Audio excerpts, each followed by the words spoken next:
At just 17, Liam Parker walked out of a house that had never felt like home. Years of chaos, shouting, and silent suffering had finally pushed him to the edge. He had no plan, no place to go, just a worn backpack, a frayed hoodie, and a heart full of fear. That night, he slept under a bridge, shivering, hungry, and unsure if tomorrow would even come. For most people, it would be the end of the road. But for Liam, it was only the beginning.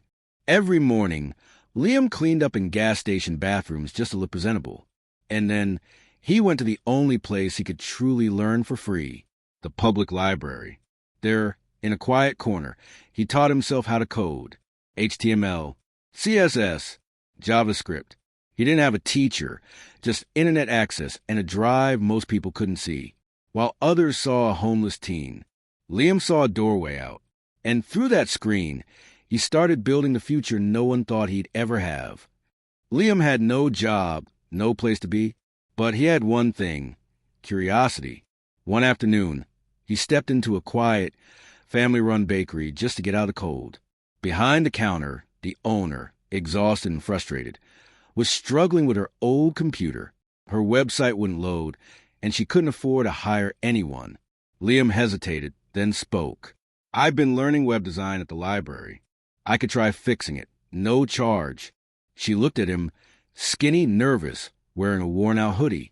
But behind those tired eyes was sincerity. And that sincerity earned him his first real chance. That night, Liam sat in a diner booth with nothing but a borrowed laptop and a glass of water. The manager didn't mind.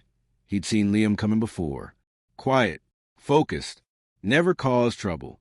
Liam stayed up for hours, coding with everything he had learned from free YouTube videos and ebooks. No fancy tools, no backup plan, just the hope that this website job could lead to something more.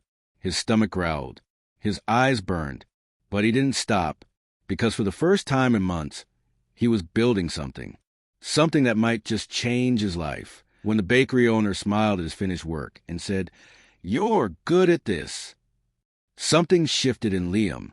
He printed simple business cards, just his name and email. No phone, no office. He walked through neighborhoods, asking barbers, florists, and food truck owners if they needed help with websites. Most said no, but a few said yes. And that was enough. Liam wasn't just surviving anymore. He was creating value. And slowly, the city began to notice. At night, Liam turned his tiny rented room into a workshop. No fancy desk, just a folding chair, a secondhand laptop, and a brain full of determination. He poured hours into learning. HTML, CSS, JavaScript. Mistakes became lessons. Frustration became fuel. He didn't just want to build websites. He wanted to build a future. And with every line of code, he got closer. By 19, Liam had saved enough for a small studio apartment. No furniture, no decorations, just 4 walls and peace. He sat on the floor that night with a sandwich in hand, looking out the window at the city he once walked alone. It wasn't much, but it was his. For the first time in years, Liam didn't just feel like he was surviving. He felt safe. And more than that, he felt proud. Because every inch of that space was earned by him. At 21, Liam registered his first company, Parker Digital. What started as a one-man hustle turned into a growing team, made up of young people just like him, overlooked, underestimated, and hungry to prove themselves. Liam wasn't just building websites anymore. He was building something bigger, a company, a culture, a place where no one was judged by their past, only by their potential.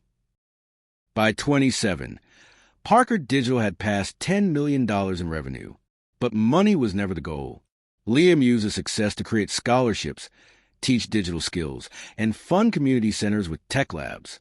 He gave laptops to kids in shelters, held workshops for teens who had nowhere else to turn, because he knew exactly how it felt to be smart, to be capable, and to be ignored.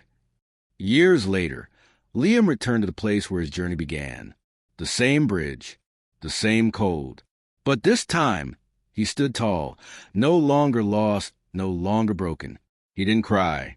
He just looked and smiled. because he had turned rock bottom into solid ground. And in that moment, he knew sometimes the people who start with the least are the ones who end up giving